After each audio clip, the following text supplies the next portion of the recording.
नमस्कार, मैं प्रदीप और आप देख रहे हैं माय ऑनेस्ट हेल्प। आज के इस वीडियो ट्यूटोरियल में हम सीखेंगे माइक्रोसॉफ्ट ऑफिस वर्ड 2007 के बारे में। तो आज का जो टॉपिक है वो पैराग्राफ सेक्शन, जो कि होम टैब के अंदर आती है। पिछली कक्षा में हमने आपको बताया था फंट सेक्शन के बारे में, इसके कितने एलिमेंट होते हैं, कहाँ इसका प्रयोग होता है। चलिए बताते हैं पैराग्राफ सेक्शन के बारे में। मैं पहले कुछ लिख लेता हूँ।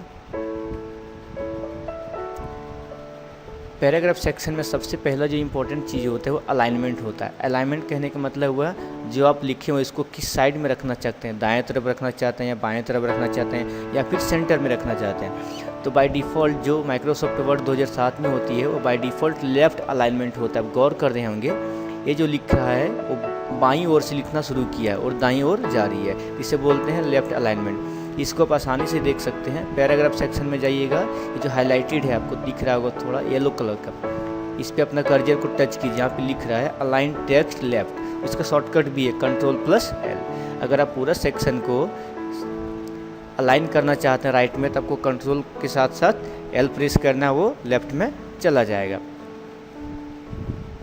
उसके बाद अगर आप इसे सेंटर करना चाहते हैं तो कंट्रोल के साथ आपको C दबाना होगा, कंट्रोल के साथ आपको E दबाना होगा, तो ये सेंटर हो जाएगा। अगर सेंटर करना चाहते हैं अपना माउस से तो यहाँ पे क्लिक कीजिएगा, इसका नाम है सेंटर, शॉर्टकट है Ctrl+E। तो मैं इसे क्लिक करके दिखा दे रहा हूँ, ये सेंटर हो चुकी है। अगर आपको लगता है कि इसे आपको राइट शिफ्ट करना चाहिए, दाएं ओर ले जाना चाहिए, तो यहाँ बगल में देखिए इसे लिखा हुआ है अलाइन टेक्स्ट राइट, शॉर्टकट इसका Ctrl+R। मैं यहाँ टच करके दिखा रहा हूँ, मैं यहाँ पे क्लिक कर रहा हूँ। अगर आप शॉर्टकट दबाएंगे तो आपको कीबोर्ड से Ctrl और R दोनों दबाना होगा। मैं यहाँ पे क्लिक कर रहा हूँ, अब देख लीजिए ये राइट चला गया। कहने का मतलब है ये लिखना शुरू करेगा राइट से और अप्रोच करेगा लेफ़्ट की ओर। एक और टैब बगल में है, इसका नाम है जस्टिफाई। आप इसका फिगर से जस्टिफाई कर सकते हैं कि दोनों तरफ इसका विड्थ बराबर है। अगर आप चाहते हैं कि दोनों तरफ लंबाई और चौड़ाई बराबर रहे तो आप जस्टिफाई कर दीजिएगा, दोनों तरफ इक्वल लेंथ होगा। तो ये रहा 4 ऑप्शन आपको अलाइनमेंट के बारे में। आप दाएं रखना चाहते हैं, बाएं रखना चाहते हैं, सेंटर में रखना चाहते हैं या फिर दोनों तरफ इक्वल रखना चाहते हैं। अगर इस तरह का आपको ऑप्शन लेना होगा तो आपको पैराग्राफ सेक्शन में आके यहाँ पे कोई एक चूज करना होगा।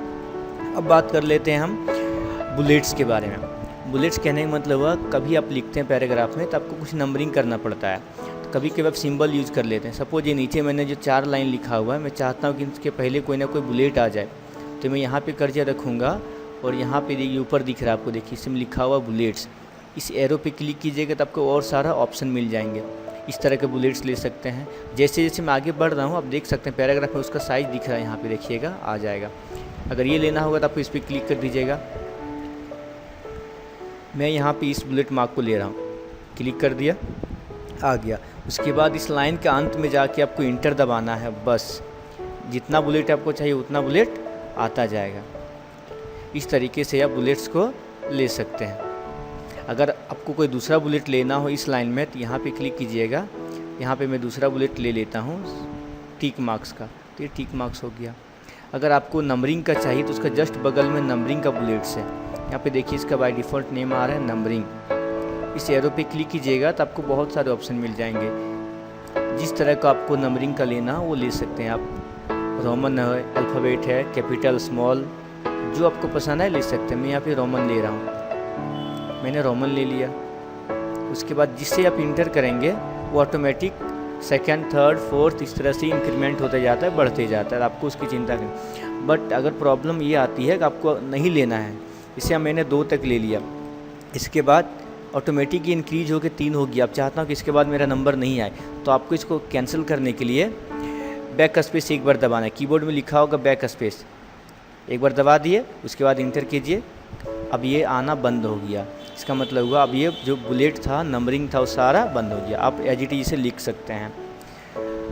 अगर आपको बुलेट के अंदर बुलेट लेना हो, कहने का मतलब है एक नंबर के अंदर दूसरा नंबर लेना है। सपोज मैंने यहाँ पे 1 लिख दिया, इस लाइन पर देखिएगा ये इस लाइन का नंबर है 1।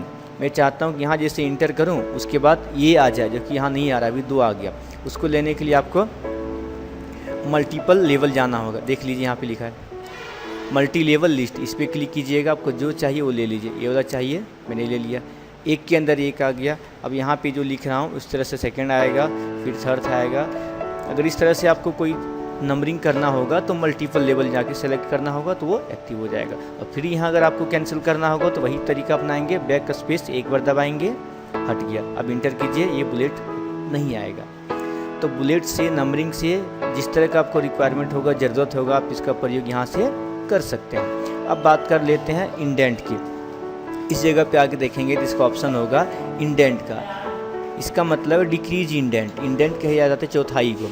ये जो लिखावट है बाईं तरफ कितनी जगह छोड़ी गया है, ये जो जगह आप देख रहे हैं जो छूटा हुआ है वैकेंट प्लेस, इसको बोला जाता है इंडेंट। इसी को आप मार्जिन के नाम से जानते हैं, चारों तरफ जो छूटा हुआ है। तो यहाँ इंडेंट को देखते हैं घटा कि क्या घटेगा। अब देख रहे हैं मैं बटन को प्रेस कर रहा हूँ लेकिन इंडेंट कम नहीं हो रही। इसका मतलब है कि ये मार्जिन तक पहुँच चुका है।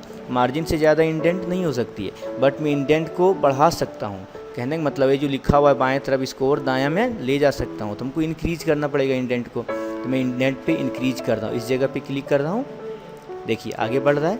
इसका मतलब है कि इंडेंट को हम लोग इंक्रीज कर सकते हैं। कहाँ तक? अब मार्जिन तक, बट कम वहीं तक कर सकते हैं, मार्जिन तक। मैक्सिमम कम आपको जब करना होगा, मार्जिन से ज़्यादा कम नहीं हो रहा है। इसका मतलब इसके बाद जो स्पेस बच गया है वो मार्जिन कहलाता है।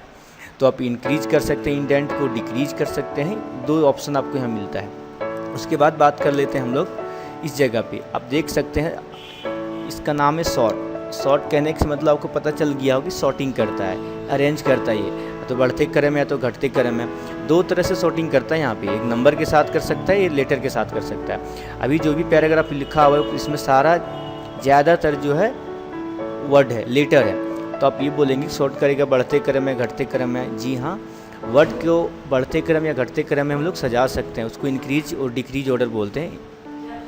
आप यहाँ पे एरो पे दबाइएगा, बाय डिफ़ॉल्ट ये खुद अरेंज कर देगा। आपको पूछ रहा है, देख लीजिए आपने जो सिलेक्शन किया वो एक पैराग्राफ से, उसमें सिर्फ टेक्स्ट रिटन है।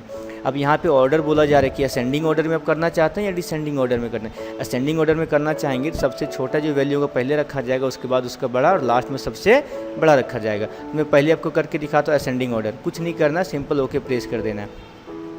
उसके बाद जो भी अरेंजमेंट होगा वो असेंडिंग ऑर्डर में हो जाएगा। मैं इसे डिलीट कर देता हूँ, उसके बाद मैं करके दिखाता हूँ आपको। चलिए फिर से सेलेक्ट कर लिया मैंने, ऑर्डर पे क्लिक किया, सॉर्ट पे, डिसेंडिंग ऑर्डर पे। ओके, अब देख लीजिए डिसेंडिंग ऑर्डर कहने का मतलब पहले बड़ा वैल्यू आएगा। ए से जेड के बीच में अगर जेड रहता कहीं भी, जेड वाला वर्ड, तो वो पहले लिखा जाता।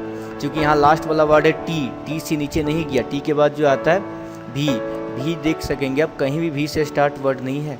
इसका मतलब टी के बाद जी है, इससे छोटा, लास्ट में जो आएगा वो सबसे छोटा होता है। तो स्टार्ट जब होगा वो कैपिटल से होगा, मतलब बड़े चीज़ों से। अब मैं इसका रिवर्स करके दिखाता हूँ। सॉर्ट पे क्लिक किया, अब मैं असेंडिंग ऑर्डर में कर दे रहा हूँ। देख लीजिए बढ़ते क्रम में हो गया।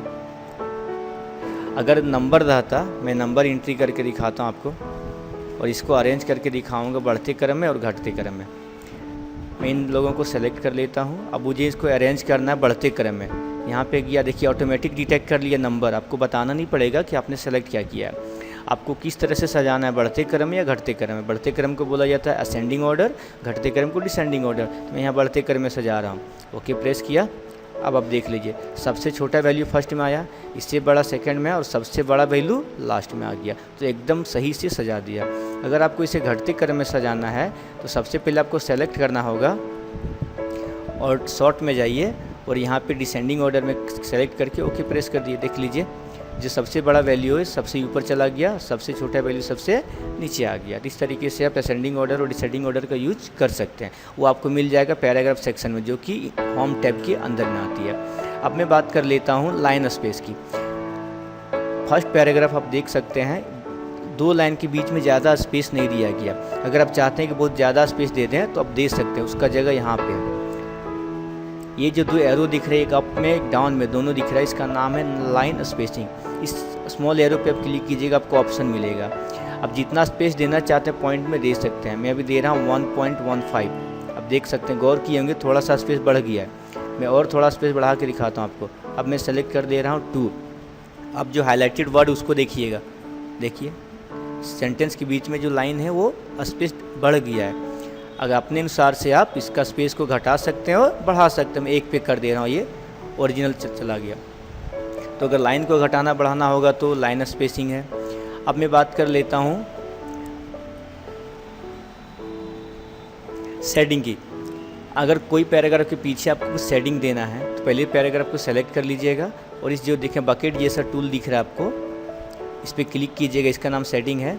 और जो कलर आपको शेड करना हो कलर को सेलेक्ट कीजिएगा। मैं यहाँ पे लाइट ब्लू सेलेक्ट कर ले रहा हूँ, बाहर देख लीजिए। शेडो कहने का मतलब है जो आप पैराग्राफ लिखा है उसके पीछे वाला कलर चेंज हो जाएगा। तो यहाँ पे जो भी मैंने पैराग्राफ लिखा है गेट हेल्प एंड सपोर्ट, उसका बैकग्राउंड कलर जो हो गया वो लाइट ब्लू हो गया। उसके बावजूद भी अगर आप चाहते हैं चारों तरफ बॉर्डर लग जाए, बीच में बॉर्डर लग जाए, तो उसका भी उपाय है। पहले आपको पैराग्राफ को सेलेक्ट करना होगा और इस देखिए बॉक्स के पास जाइएगा, इसका नाम है बॉटम बॉर्डर। यहाँ पे क्लिक कीजिएगा एरो को और आपको जिस तरह का बॉर्डर चाहिए वो आप सेलेक्ट कर सकते हैं। मैं चाहता हूँ आउटसाइड बॉर्डर। आउटसाइड करने मतलब चारों किनारे में बॉर्डर होगा, बीच में नहीं होगा। मैंने सेलेक्ट कर लिया। अब आप देख सकते हैं ये बॉर्डर आ गया, बॉर्डर के अंदर भी मेरा लिखा हुआ है। अगर इस तरह का आपको रिक्वायरमेंट होगा कि बॉर्डर के अंदर लिखना हो तो आप लिख के उसके बाद उसको आउटसाइड बॉर्डर सेलेक्ट कर लीजिएगा, यहाँ से हो जाएगा। एक चीज़ और छूट चुका है यहाँ पे, जिसका नाम है, देख लीजिएगा, इसका नाम है शो एंड हाइड। अब इसका मतलब क्या होता है, हम जो यहाँ पे लिखे हुए भी बहुत सारे लाइन लिखा हुआ है, कितना लाइन लिखा हमको पता नहीं। आप जानना चाहते हैं कि आपने कहाँ कहाँ पे स्पेस दिया है, कितना स्पेस दिया है, तो आपको यहाँ पे शो एंड हाइड पे क्लिक करना, एक सिंबल बन जाएगा एरो जैसा, उसको आपको पता चलेगा वहाँ पे लाइन है। मैं क्लिक कर रहा हूँ, आप देख सकते हैं इस जगह पे मैंने कुछ लिखा नहीं, फिर भी यहाँ पे एक सिंबल दिया जा रहा है। इसका मतलब है यहाँ पे मैंने एक स्पेस छोड़ दिया। यहाँ भी देखेंगे आप एक स्पेस छोड़ा गया है। तो इस तरीके से आप इसको देख सकते हैं। तो इस सेक्शन में इतना ही, मिलते हैं अगले वीडियो में, तब तक के लिए धन्यवाद, बाय बाय।